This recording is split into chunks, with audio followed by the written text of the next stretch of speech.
Now, PRWC 1. This is the one on probability. If you look at the web app, you will notice that this is PRWC practice dash probability. I wanted to start with this because we just did probability, right?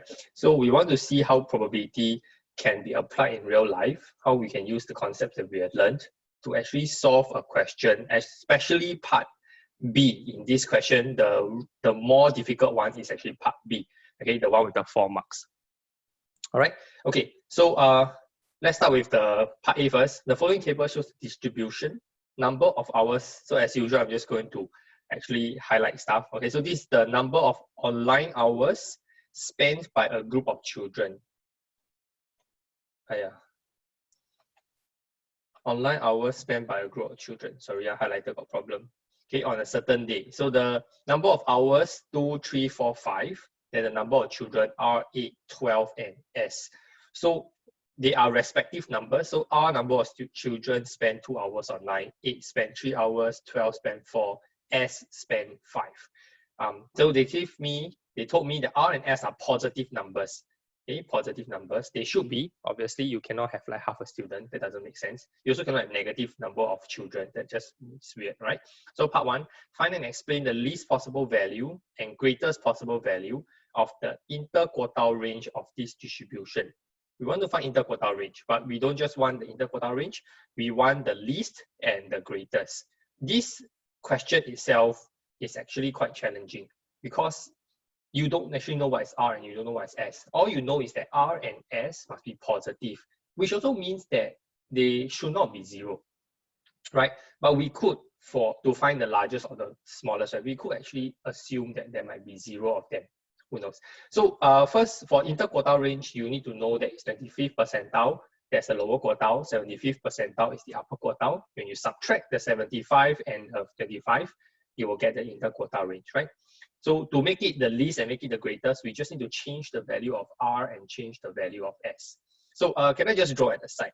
All right. So if I write down my data, okay, so the first children, okay, so here part A, the first child rather, would have like 2 hours, okay, 2 hours, ... 2 hours. Now this number of tools is equal to the number of, is R, right? There are number of tools because I do not know what R is. So if R is 2, then there are 2 tools of me, even though here I wrote 3, right? 2, 2, ... 2.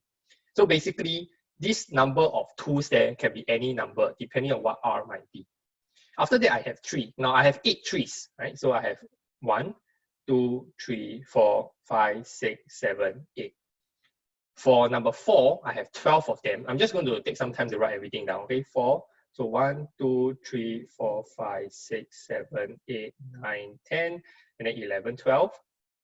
So that's 12 of them. And finally, 5, if you recall the question, there are S of them. So 5, 5, ... 5, there are S of them. Now, of course, you can write everything in the ... notation, right? You just do the bracket with the 8 below. So here, I want to find out what is the maximum, what is the minimum interquartile range.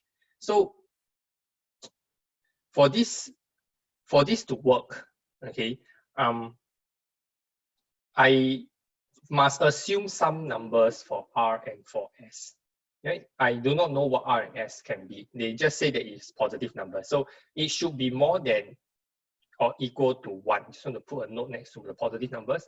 More than or equal to 1. 0 is not positive. 0 is not negative and not positive. It's a neutral number. So since R and S must be positive, they have to have a minimum of 1 of them. Now, can I then, for part A, consider the different cases? So let's consider a case, okay? So we consider when R is equal to S, so they are the same number, and they are both equal to 1. Now, when R and S are both equal to 1, then what I have, okay, is that for the one on top, I really only have this portion. Let me highlight for you. Okay, I just need to ignore the ... and the extra 5s that I written there. Okay, I only have this number. Now, if R equal to S equal to 1, how many total do I have?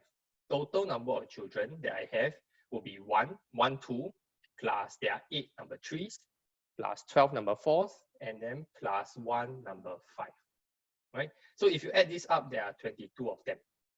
If there are 22 of them, then you should know that the median is at the 22 divided by 2 plus 1, right? So we know that median is median at 22 plus 1 divided by 2. That will be the 11.5, right? Let me just check with my calculator.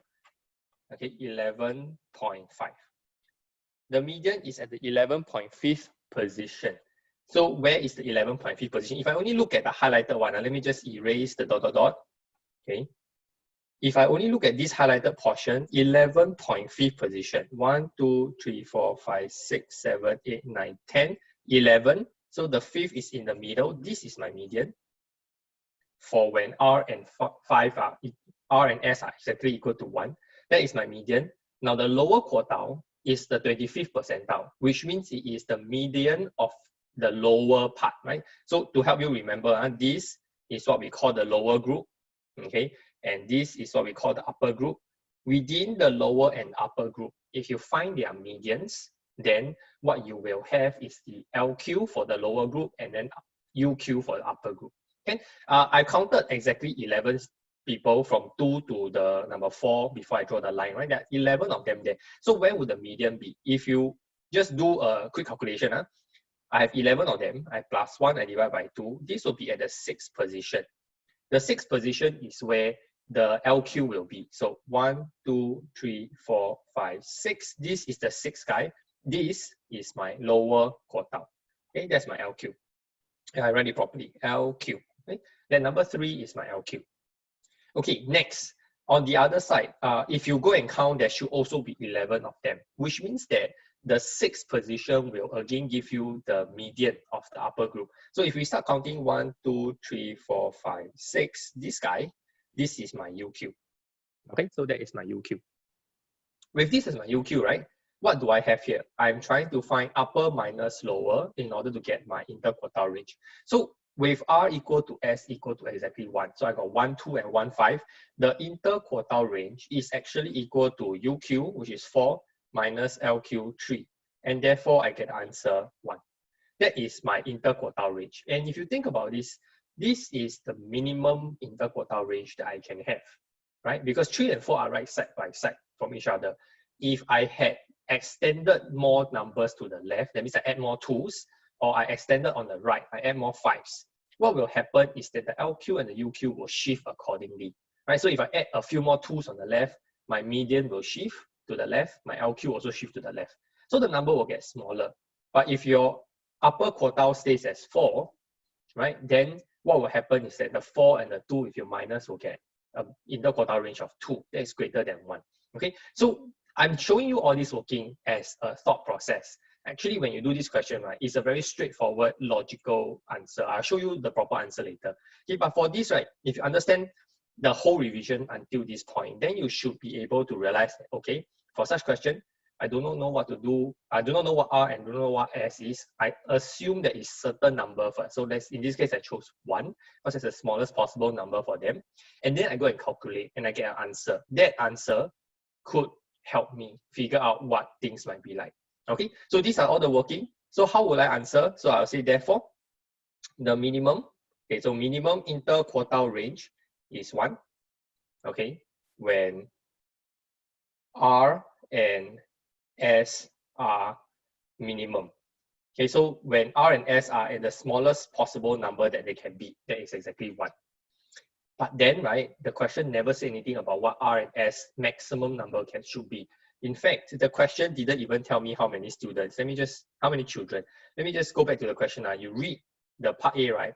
It shows the distribution of numbers of online hours spent by a group of children. They never say how many children there are. So that means R and S can be as big as 100 or like 1 million, depending on how big their survey is. We have no idea. So we cannot say substitute a new number in now, a bigger number, and then try and calculate. This is just not possible. But what is possible is that you can look at the number of 2, 3, 4, and 5, and you can realize that I can have very, very large number for R and 5, for 2 and 5, such that the 3 and 4, right, the 8 plus 12, 20 of them is so minute compared to the rest of them. So there are so many 2s and so many 5s that the 3 and 4 at best can only be a median. Okay, yeah. So we can increase R and S to be a very big number so that the 3 and 4 become insignificant. That means there are very few of them as relative to 2s and relative to 5. So how do I argue for the maximum? I'll just say, therefore, when R and S are very large numbers, the LQ will be equal to 2, while UQ will be equal to 5. Now, this is totally possible, right? We just need to add a lot more numbers at the side so that they become the 25th and the 75th percentile. So when they are very large numbers, LQ become 2, while UQ become 5. This therefore means that the maximum interquartile range is equal to 5 minus 2, which makes it 3. Okay, so the minimum interquartile range is 1, the maximum interquartile range is 3. Okay, and that's how you get your 2 marks, right? You just need to actually explain to me why. Now, again, before I move on, and in case you're confused, right, why 2 marks need to do so many things, right? The real answer is only here, this part. The 3 statements with the ... with the therefore sign. These 3 sentences are all you need to get your 2 marks. The previous, the one on top, right, is more of like a revision, as well as helping you learn how to think about calculating LQ and RQ. Yeah, I just wanted you to remember that LQ is the median of the lower group, and then UQ is the median of the upper group. Okay, so that's part A. Part 1, sorry, not just part A. Part A, part 1. Okay, and then we move to part A, part 2. Let's zoom in. If R is now equals to 9, so now they tell me R is exactly equals to 9. Let me just change that to 9. And then the median of the distribution is 3.5. They want you to find the value of S. 3.5, okay, so take note of this. If my median of the distribution is 3.5, meaning that the median, it happens to be right in between 3 and 4, right? So 3 and 4 are the 2 numbers that I will circle, and then the median is right in the center of them. So for part 2, let's just go back to this table for a short while. Okay, I have 9 of them. For 3, I have 8 of them. For 4, I have 12 of them. For 5, I have S of them. If I want the median to be right between 3 and 4, that means, right, there are exactly 9 plus 8 things to the left side of the median. Is that okay? Okay, I just draw for you. Let me just move over here to the blank space. Part 2. What I meant to say was that if I have the number 2, 2, and I have a total of 9 of them, and then 3, 3, I have a total of 8 of them, I want the median to be 3.5. So I want the median to be right here. This is the median before I start writing the number 4s. Now there are, if I'm not wrong, there are 12 4s, right? So there are 12 of them. And then for 5s, there are an unknown number S of them. I want the median to be right between the last number 3 and the first number 4. That's the median. I want it to be right in the middle. Median is 3.5.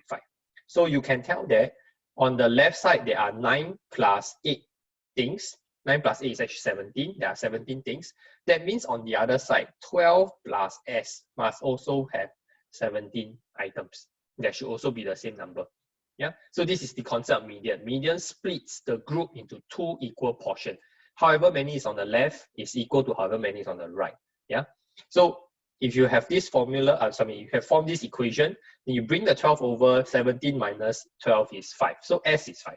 And that's how you solve this question. So what is the value of S? S has to be equal to 5. Okay, so part 2, find the value of S. S is equal to 5. Okay, part 3. Using the value of R equals to 1, now we change R again. Now R is 1 and S is now 2. So R is 1, S is now 2. So if I'm using these 2 values, I want to find the standard deviation of number of hours. Realize that this is only given, 1 mark is given to this question, only 1 mark. So my suggestion for questions that only has 1 mark is you use your calculator. You don't have to learn to write your, working for this one. Right, even though we revised that. For standard deviation, you take 2 times 1 square, then plus 3 times 8 square, plus, that working. You don't have to write it anymore because it's only 1 mark. So use your calculator to help you with that. Then from there, right, with your calculator, when you find your sigma x, okay, then that is your answer. That's a 1 mark answer. Okay, let me let me not do this one for now because I think this is a calculator skill. You should be able to do it. But we look at part 4. Explain one possible reason why the data collection above could be problematic. When they ask you to give this kind of reasoning thing, right, always know that there is no fixed answer. Yeah, but there is one or two answers that we are looking out for that we would like you to have noticed. All right. So explain one possible reason why the data collection above could be problematic. First, I think when they say above, they just refer to the table, not to part 3. That means R may not be 1, and S may not be 2. R and S could be anything. Okay. So one possible reason as to why this whole data collection could be problematic, I suppose it will be because the number of hours they measure exactly 2, 3, 4, or 5 hours. What about people who use the computer for like 2.5 hours? What are they counted under? Okay, so I hope you get the logic here, right? Why would it be problematic? Whenever if I ask you if something is problematic, or ask you to criticize this method of collection, or I ask you to give a suggestion for improvement, right? It will be, your thought process should be, how can I get a better view and understanding of whatever I'm trying to measure? Here, this survey obviously is trying to measure the number of online hours spent by the children. So if you only restrict to 2, 3, 4, and 5 hours, you will not be able to have a good view of students or the children who are maybe using the computer for 1.5 hours or 2.8 hours, or maybe, I don't know, 4 hours and 5 minutes, right? You have to make your data collection more refined. And in that case, do we want to use discrete? This is discrete. Every data I collect is exactly one number. So 1, 2, okay, 8 trees, for example, that is very exact. So why this could be problematic? Because we don't get to see the distribution of students in between the discrete values. So let's write down the answer. Let me just write that side here, part 4. Okay, so the data could be problematic because it does not show, so we want to make sure that they know that we are aware, it does not show the number of children using for hours between the whole numbers. Now this is a not very good, I think this is not a very good way of writing this. Okay, sorry, my English not very good. But what we meant to say, okay, so for example, we are not able to tell how many used 2.5 hours. Okay, so I'm just giving an example. Now, when you come to PRWC, right, actually, as long as it makes sense and I can understand you, you will not be marked down. There's no like proper way to answer everything. There's of course a better way to write whatever I've written here. Just that right now I cannot think of it. I'll ask Mr. Chan what he thinks of this, okay, how he would actually phrase it. But that is one possible problem. Right? One possible problem is simply that you don't get to see all the people who are using in between the whole numbers, the 2 and the 3, the 3 and the 4. Okay. What other problems might there be? When we look at this discrete collection of data, a possible problem, could it be that they are only calculating, so this other thing let me highlight for you. You see the phrase that on a certain day. Now they only measure for a certain day. That wouldn't be very holistic view of how students are using or how children are using the internet, right? Because I'm just thinking about this. If they say, if the certain day is a Sunday, then the number of hours they spend online is definitely going to be different from, say, Wednesday, where they have school and CCA and whatnot, right? So that is a possible explanation. So another possible reason why it could be problematic, it could be that it's only measured on a certain day. And so we will not know whether or not this is true for the rest of the week. Okay, so that's something that we can write also. I don't think I want to write that. Let me just verbally tell you. right? So for that, I will probably write that the data collection could be problematic because it was only measured on a certain day. Therefore, we do not know how the children are using or are spending online, the number of hours they are spending online on the rest of the week, for the rest of the week. Okay, we could say something like that also. Okay, if okay, then so far, I think that's fine, right? So for part A, the answers are quite, just based on calculation, should be quite okay, right? Part 4 is the only first one you have to explain. Now let's move on to part B. Part B is, again, like I said at the beginning, it is a 4-mark question. So this is the one that we want to focus on, being able to structure out how we're going to present our arguments, okay? Let's just read. It says, a game booth in a certain particular carnival, this player pushes the ball into the starting tube. Okay, so there's a starting tube here. The ball has equal chance to move into each branch. Okay, so the ball will just split into 3. Now, there are 3 branches here, right? So equal chance, let me just annotate at this point in time, will probably mean that each of these branch is 1/3. There's a 1 out of 3 probability of going into any of the 3 branches. And then after that, the player wins when the ball lands at A. So if it lands at A, he wins. And then the operator claimed that the player has a 50-50 chance of winning. Okay, so since they say that it will win if it ends at A, it will mean that if it ends in B, it's a loss. Okay, B is a loss. So let me just look at the rest of the funnel, right? You realize that there are many branches. So after you go to the top branch, there are 2 more branches there. Let me just use screen to show you. There are 2, cannot really tell, it's 2 different branches. There are 2 branches here, okay? And these 2 branches, because they said that the probability is about the same, it should be half and half, right? Then for the one in the middle, 1/3. Once you go to the middle, you're definitely lost, right? You definitely go into B. For the one that is below, you go to the bottom branch, it splits into 3. So that is 1/3, 1/3, and 1/3 again. This is actually a probability tree diagram. It looks like a probability tree diagram. So I'm going to redraw this as a probability tree. I'm going to use the working below. So I'm going to do at the start. From the start, it splits into 3. So my first tree will have 3 branches. Okay, and each of them is a probability 1/3. Okay, so that's something that you should know how to do. Now then after that, the second branch, the one on top, it splits into 2. So it's a 2. And each of them should be probability half. You realize that if it goes to the one on top, it is a win because it goes into the region A, all right? But the one below will be a loss because it goes into the region B. The one in the middle does not actually split anymore. So it's just 1/3 for the rest of the journey. So that's 1/3. And this would be a loss because it goes straight into B. The one below splits into 3. So 1, 2, 3. That means 1/3 for every single one of them. And then the top one goes into B, so that's a loss, but the bottom 2 are both wins. Now, if you look at just this probability tree diagram, without calculating the exact probability of going into the win, the losses, and whatnot, you would intuitively, what you will see is that I have 1 win, 2 win, 3 wins, compared to 1 loss, 2 loss, 3 losses. Now, these are 3 wins and 3 losses. That's a total possible outcome, right? Out of the 6 different endpoints, 3 of them leads you to a win, 3 of them leads you to a loss.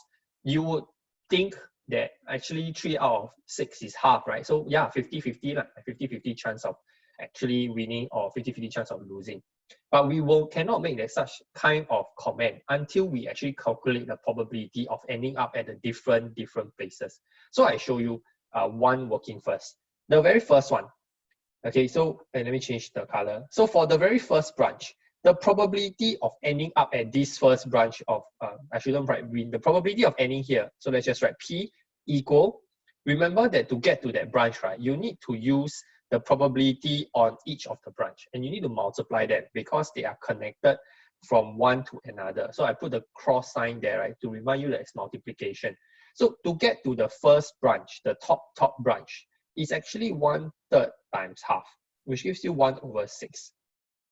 To get to the second one, okay, you need to, of course, the probability of getting there is also 1/3 times half, right? Because it's 1/3 for first branch, half for the second branch, there is also 1/6.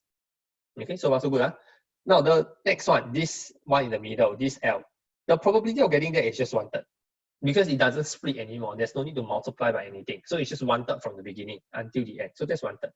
This other loss here, okay, I can calculate it by using 1/3 times 1/3, and that gives me 1/9. There are two more at the bottom. I'm actually not going to calculate them. I will explain to you why there's no need to calculate them. But if you want to, for completeness, right, you want to make sure your working all look very nice, okay, you can go and calculate them. It's not that hard to calculate. Okay, so why do I stop there? Because I have actually already calculated all the probability I need to find out what's the probability of of losing this game. So I can actually calculate now at the bottom. So let me just write my working here, part B. So my working here, the probability of actually losing this game. I have calculated the 3 possible ways to lose. Each of them has different probability. The first one is 1/6, second one is 1/3, the last one is 1/9. I need to add them up. Now we add the end of the branches, we add the endpoints because they are distinct from one another. In fact, I will use the word that they are mutually exclusive. If your ball ends up on the very first, the second branch that caused you the loss, that ball, the scenario that it happens, it lands there, is totally different from landing in the center. Also very different from landing at the bottom one, which means that these 3 events cannot happen at the same time. If the 3 events cannot happen at the same time and they are mutually exclusive, you add up their probability to find the total probability. Okay, so that is just a recap on mutually exclusivity. Now here, I have 3 different ways to lose. I add up their probability, 1/6 plus 1/3 plus 1/9. Let me just key into my calculator. I believe the answer is 11/18. Oh yeah, I'm right. Okay, so the answer is 11/18. This number, you notice, is not half. Why is the half such an important number? Because the claim of the operator, right, is that, see, I zoom in here, the booth operator claims that a player has a 50-50 chance of winning, which means that you half of the time will win, half of the time will lose. But I have just done my calculation for losing, and I realized that for losing is 11/8, which is actually not 50%. It's slightly higher than 50%, right? Because 11/8, if I change to decimal for you, is 0.6111. This is approximately, so let me just write down, approximately 61.1%. This is not 50%. Okay, so based on my calculation, I need to determine if the claim of the operator is valid. That's the question. Determine if the claim of the operator is valid. I'm going to write down here. The operator's claim is not valid since the probability of losing this game is actually 11/18, which is greater than half, which is the 50%, right? Half is actually 50%. So since this thing is actually greater than half, that's it. We are done. Yeah, we are actually done for this. This is a 4-mark question. The first and most important working you must show me is your probability tree. You have to show me that you know how to create a probability tree. But for completeness, right, I just want to fill up all the blanks so to make it very complete. So for completeness, the remaining 2, you can calculate it with 1/3 times 1/3 for the next one, that's 1/9. And the last one is also 1/3 times 1/3, which also get you 1/9. Which means that if you really want to complete all your calculation, after calculating a P of L, you must also calculate P of W. You need to find out what's the probability of winning, right? To make sure that this game is not only not fair, like it's not 50-50, but that this game also has total probability adding up to be 1. Remember, our probability has to add up to 1. Okay, but it's not required by the question. I just wanted to do an extension here. Okay, so if we calculate all the probability of winning, you will take 1/6, the first branch, plus 1/9 and 1/9 at the bottom 2 branches. Such a number, if I add them together, I get 7/18. 7/18 together with 11/18 actually does give me total equal to 1. So that means that, okay, at least that is correct. Probability, add up everything, is equal to 1. And you can see that probability of losing and probability of winning, if you just calculate these 2 numbers, you realize that they're not the same. If they're not the same, it cannot be 50-50. Okay, so another way to explain, so let me just write in green, another way to write down our conclusion is that we can say that the operator's claim is not valid, or you can use the word invalid, up to you, since we can now say that the probability loss is not equal to the probability of winning. If it's not equal, then it cannot be 50-50. They have to be equal to be 50-50. Make sense? Okay, I hope so. I hope all this makes sense. If that's okay, then this is the end of the first PRWC. Now, this PRWC has, let me just repeat, okay? This PRWC is very scaffolded for you, right? It's broken out into many, many little parts. So you find yourself not having to do so many explanations. You don't have to write things like subheaders. You don't have to do your mini calculation. And then after that, put everything together and make one big conclusion. You don't have to do that for this question. But this question, they split up the thinking process for you. So for example, A part 4, that is not related to part B at all. But then you see that in this question, right, which is 10 marks in total, you have at least 5 marks spent under, at least 5 marks given to whether or not you can think about the question, the context, and do the necessary calculation to back up your claim, okay, or back up your argument. Yeah. Okay, so that is a PRWC 1. Yeah, I'm going to stop the recording for now before I go on to talk about something else.